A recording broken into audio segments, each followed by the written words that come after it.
Nos mémoires du zinc vont être consacrées à Masha Merrill pour une double actualité. Masha Merrill, c'est prêt dans un quart d'heure, 60 menus gastronomiques en 15 minutes, montre en main. C'est chez Robert Laffont. Et Masha Merrill, jury, roman chez Albin Michel. Masha Merrill, bonsoir. Bonsoir Daniel. Alors, ce roman, on va essayer d'expliquer un peu ce qu'il en est. Alors, vous croyez partir pour une semaine un peu tranquille au Maroc pour un de ces festivals où on est président de jury, on a accepté, pas seulement pour le plaisir d'être président de jury d'un film de femmes, mais aussi pour revoir le Maroc où vous êtes né. La vraie raison, c'était que je suis née à Rabat. Voilà. Et le festival était justement à Rabat, à Salé, c'est la ville qui est juste en face. Oui. Donc je me suis dit, quelle aubaine, jamais je n'irai plus à Salé si ce n'est pour une occasion comme celle-là. Et donc j'ai sauté dessus. Ça va se compliquer un petit peu. D'abord, ça va se compliquer de votre fête parce que vous emmenez Sandro, votre compagnon. Donc on verra par la suite de l'histoire, dans la dramaturgie, qu'il a une place très importante. Et ensuite parce que c'est 6 femmes, mais 6 femmes de caractère, de culture, d'origine différentes. Et que dès qu'on commence à essayer de choisir, de se mettre d'accord, ça se corse. Alors j'arrive, il y a dans le jury que des femmes, une égyptienne, une marocaine, une camerounaise, Nicole, une portugaise, une italienne et moi. On ne se comprenait pas. Ouais. C'est-à-dire, pas la langue. On parlait vaguement anglais. Hélas, tristement, ce n'est plus le français, la langue commune. Bien sûr, malheureusement. Mais surtout, comment délibérer? Comment arriver à s'entendre sur le sujet des films? Culture, origine complètement différente. Nous n'avions pas les mêmes références. Et je me suis dit, bon, alors, tout de suite, dès la première seconde, j'ai compris que le langage serait sur un autre terrain. Et que il n'y avait qu'une seule raison de nous entendre, c'était la féminitude, c'était les problèmes de femmes. Et bien même ceux-là, ils ne sont pas les mêmes, parce qu'elles ne vivent pas du tout comme nous. Ah non, pas du elles tout. Ne voient pas du tout leur rôle de femme de la même façon. Et toutes nos batailles, toutes les choses que nous avons trouvées sacrées, justement, nous, les filles de la Nouvelle Vague et les filles de 68, ça n'a aucun sens pour elles. Mais je veux dire un petit mot sur le type de roman. Oui. C'est-à-dire, je crois, moi, que les gens qui n'écrivent pas sur le réel sont paresseux. Parce que c'est beaucoup plus... Vous comprenez, quand vous êtes là et que vous tirez les fils d'un personnage qui est une marionnette, et vous décidez, ah bon, aujourd'hui, qu'est-ce qu'il va faire? Ben, il va mourir, ou bien, non, il va tomber amoureux, ou bien...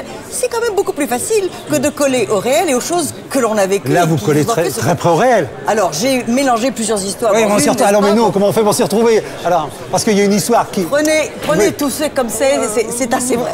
Voilà, c'est assez vrai. C'est-à-dire que, bon, alors, sans révéler tout ce qui se passe dans ce livre est l'histoire d'une séparation. C'est-à-dire comme la mise en scène d'une séparation, parce qu'il est très étrange que cet homme décide à ce moment-là, particulièrement, de vous annoncer quelque chose qui est comme le malheur de votre vie, à savoir qu'il s'en va parce qu'il va avoir un enfant avec une femme. On sait que c'est un thème douloureux chez vous, personnel. Et on a l'impression que vous regardez des films populaires qui sont des espèces de mélos et que vous en vivez un, en fait. Alors, je vous ai entendu, vous, parler de littérature. Je me suis dit qu'il y avait un lien entre la séparation et la nostalgie de l'enfance. C'est-à-dire, être abandonné, c'est aussi... On a soi-même abandonné ses propres racines, sa propre enfance. Et je trouve que c'est très romanesque, ça. Être abandonné sur ses terres d'enfance. Voilà. Oui, donc ça m'est venu un peu naturellement. Vous savez, quand un livre est bon, et je pense que celui-ci l'est... Oui. Non, je le dis. C'est-à-dire vous avez eu l'idée tout de suite. Oui. C'est le livre qui s'écrit, c'est pas vous qui écrivez. C'est très mystérieux ce truc-là. C'est-à-dire que j'ai pratiquement écrit de A à Z comme ça, dans l'ordre. Après on corrige, on remastique un peu. Mais la vérité c'est que c'est le livre lui-même qui se raconte. Et on est un peu soumis à ce livre. Si c'est pas ça, c'est un peu du toc.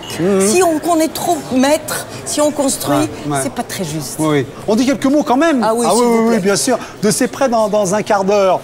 Alors, celui-là, par contre, il m'a coûté un boulot fou, c'est 2 ans que je travaille. 60 menus, oui. J'ai fait la cuisine avec un réveil sur le bureau, sur la table de cuisine. C'est testé. Chaque recette avec minuté à la seconde près, parce que c'est ça qui est amusant. Le challenge, c'était de faire la cuisine en un quart d'heure. Je pense que tout le monde préfère manger à la maison. Tout le monde en a marre des restaurants où on ne sait pas ce qu'il y a dedans. Et en plus de ça, maintenant, les nouvelles écoles de cuisine, je ne sais pas qu'est-ce qu'ils apprennent aux jeunes chefs, mais c'est tout dans l'œil et rien pour le goût. Moi, je suis pour la cuisine des produits et je suis aussi pour qu'on continue à faire la cuisine.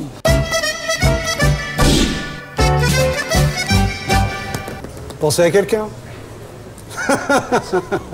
Voilà, c'est mignon. Alors, ce Punchimo, c'est l'occasion pour notre invité de revenir sur un sujet qui, dans la semaine, a ou agacé ou sur lequel il a envie de réagir. Alors, cette semaine. Moi, j'ai choisi la situation du Peace Christ, c'est-à-dire de cette œuvre un peu scandaleuse, effectivement. Mais moi, je pense que l'art a tous les droits. Alors donc, il faut le dire, elle a été vandalisée, elle a été exposée à Avignon. Donc alors, ça représente un Christ sanguinolent et qui est... Je ne sais pas exactement quel est le scandale. C'est qu'il est... Bah, c'est qu'il est plongé dans de l'urine. Peace Christ. Mais attendez, on fait tellement de choses maintenant, je vois pas qu'est-ce qu'il y a de pire. Je trouve de toute façon que le Christ est l'image la plus iconographique et la plus courante qui soit. C'est tellement entré dans les mœurs que maintenant on ne peut pas considérer qu'il est un symbole religieux seulement. Il est aussi une image dont Andy Warhol ou d'autres ont fait des confettis. Donc, bon, peut-être que c'est dommage que ce soit vilain. Si c'est une belle œuvre, alors je suis tout à fait d'accord. Après, les appréciations, bien évidemment, mais varient. rappelez-vous, quand Rembrandt exposait un morceau de viande, tout le monde était choqué, on voyait le sang qui coulait, et bien, je trouve qu'il a tous les droits. C'est dans votre ouvrage, jury Macha Merrill, ce rapport à la religion qui est très sensible. Au Maroc, des gestes comme celui-ci créeraient de gros problèmes. Ben oui. Alors, pour moi... Si on mettait Mahomet dans de l'urine, imaginez, c'est insensé, impossible. C'est un retour en arrière quand même, d'être obligé de vénérer des images. Vous savez, il y a des religions où on ne peut pas représenter les divinités. Eh bien, je les aime.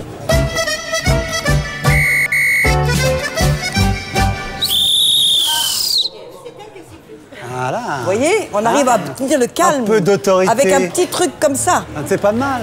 Alors ça, c'est l'occasion pour notre invité d'écouter la lecture d'une critique qui n'est pas agréable. Aïe. Non. Alors, voyons. J'en ai pas eu beaucoup des mauvaises. Voilà, enfin, non, mais moi je fais la lecture et puis voilà. Vas-y. Alors, la vie sexuelle de Macha M. C'est dans le Nouvel Observateur, c'était le 13 mars 03. J'ai l'impression que vous vous en souvenez. Là, sans doute d'avoir ingurgité ces joyeuses pâtes et autres haricots-là. Ce sont les livres qui précèdent. Qui ont précédé, oui. Voilà. Macha Merrill se découvre un nouveau plat de résistance, son sexe. La comédienne qui se maintient dans la bonne tranche des femmes baisables, citation. Merci beaucoup. Et à en croire, le pimpant Bobby possède le sexe d'une petite fille toute rose, publie sa biographie d'un sexe ordinaire chez Albin Michel. L'auteur décrit son passage sentimental, peuplé d'amants jeunes ou âgés. On apprend que Macha Merrill fait l'amour en novice, en amoureuse, en épouse, en amante, en copain, en victime du sexe, en adepte du sexe, en discipline, coquette, en dolorosa, et même en riant. Passionnant. Pour démontrer que le sexe est un carburant de première nécessité, si on lui met un couvercle, il se transforme en cocktail Molotov. L'auteur soulève sa jupe comme un fait-tout. Franchement, ce n'est pas joli spectacle. C'est une jalouse. Alors c'est russe, Valentine la jalouse. Parce que je pense que cette femme n'a pas eu la chance d'avoir tous les amants que j'ai eus. Et puis surtout, elle fait une faute. Parce que cuisine et sexe, c'est la même chose. Ouais. Moi, je trouve qu'il y a du sexe en tout. Il y a du sexe en politique. L'art, c'est du sexe. L'expression, le désir de s'exprimer, c'est du sexe. C'est-à-dire, c'est toujours dans l'idée de la prolongation de l'espèce.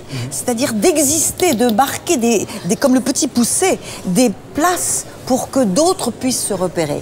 Donc, moi, je trouve que le sexe est imbriqué dans toutes nos actions. Peut-être même qu'entre nous, en ce moment, il y a des petits effluves sexuels. C'est ce que me dit le caméraman. Il est en train de se dire des choses absolument. Je n'en sais rien. Mais vous en parlez, hein, d'ailleurs, parce que vous dites dans ces livres que vous voulez vivre jusqu'à, et vous donnez une date et un âge non pas canonique, parce que vous y parviendrez, c'est certain, mais surtout que vous voulez rester, comme vous l'avez dit ici, baisable le plus longtemps possible. C'est-à-dire que je crois que c'est une question d'idée. Oui. Si on pense que c'est important, il n'y a pas de raison que ça s'arrête. Puis surtout, c'est très intéressant, le vieillissement. On nous a dit tellement de bêtises là-dessus. On n'a plus peur de rien. Il n'y a plus de tabou aucun. Et donc, c'est l'aventure totale. Et en plus, ce livre, je le dis parce que je reviens à ce livre, se termine par l'image d'un homme et d'un noir. Comme vous dites, c'était même la première fois que je touchais un noir. Vous le dites dans ce livre, comme un espoir. Et puis ça veut dire que plein de choses s'ouvrent. Un truc, vous savez ce que disent les Italiens? Una porta si chiude, un portone si apre. Une petite porte se ferme, une porte cochère s'ouvre. restez tranquille. Je bouge Bougez- plus. Je bouge Parce pas. que je vais filmer votre bouche. Je trouve Si. que c'est une des plus belles bouches que je connaisse. Vous avez des dents magnifiques. Je sais pas, votre dentiste qui sait, faites un sourire. Voilà, Oui. regardez. Aïe, j'arrive pas à vous attraper parce que j'ai fait très gros plan. Mais voilà. Et je suis très sensible à la bouche des hommes. On dit toujours qu'est-ce qu'on regarde en premier dans un visage. Eh bien moi, c'est la bouche. Moi, il n'empêche que je veux, en ce qui me concerne, un moment d'intimité. J'ai envie de vous demander quelque chose, c'est comme d'avoir comme l'image de la suite de cette fin que je vais lire. Hicham, c'est le jeune homme dont je parlais, ce jeune homme noir qui vous accompagne à la fin de ce livre. Hicham me regarde, c'est cette image-là que je garderai. Et quelle est cette image?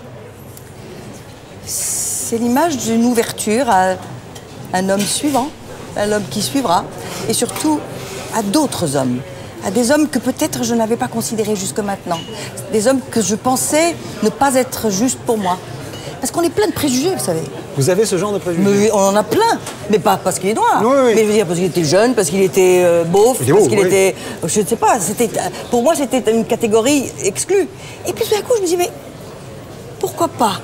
Et Lady Chatterley, n'est-ce pas? Mais je croyais que la jeune femme de 68 s'autorisait tout. C'est pas exact. On ne s'autorise jamais tout. Qu'est-ce que vous vous êtes autorisé dernièrement que vous ne vous étiez jamais autorisé dans ce domaine? J'ai rappelé un de mes anciens amants qui m'a proposé une rencontre pour une seule fois, parce qu'il est remarié, qu'il a quelqu'un, et je l'ai accepté, chose que je n'aurais jamais fait autrefois. Et j'ai passé une nuit absolument géniale, originale, intéressante, sans lendemain, et dont je pense qu'elle sera l'objet d'un prochain livre.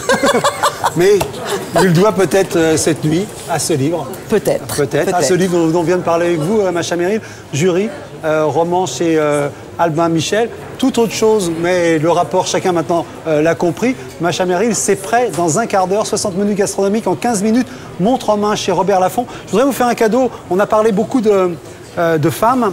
Il y a un homme qui les peignait formidablement bien, c'est Vendongen, Ah oui. fauve, anarchiste et mondain. Vous pouvez voir son exposition au musée d'art moderne. Et j'ai bien sûr trouvé Un peu de dans ce Maroc, livre mais oui, parce que un peu il était de Maroc. orientaliste, oui, Voilà. oui, avec Et puis, Louis Chavannes et d'autres. bien sûr. Et on a maltraité Van Dongen, on a pensé que c'était Bien un artiste mondain parce qu'il a fait beaucoup de portraits, mais c'était un très Voilà. très grand coloriste, magnifique. Et- Ça c'est la grande époque, voilà, ça c'est voilà. super. Et j'engage chacun qui Vous me le lira faites, ce jury, bouquin ah c'est pour vous, Ça, c'est gentil. de regarder Regardez, en quelle même audace. temps Super. ce livre de Vendongen. Il va y retrouver les femmes dont vous parlez dans le jury. En tout cas, merci beaucoup. Merci Daniel, vraiment ça me fait plaisir. Voilà, écoutez, Merci beaucoup.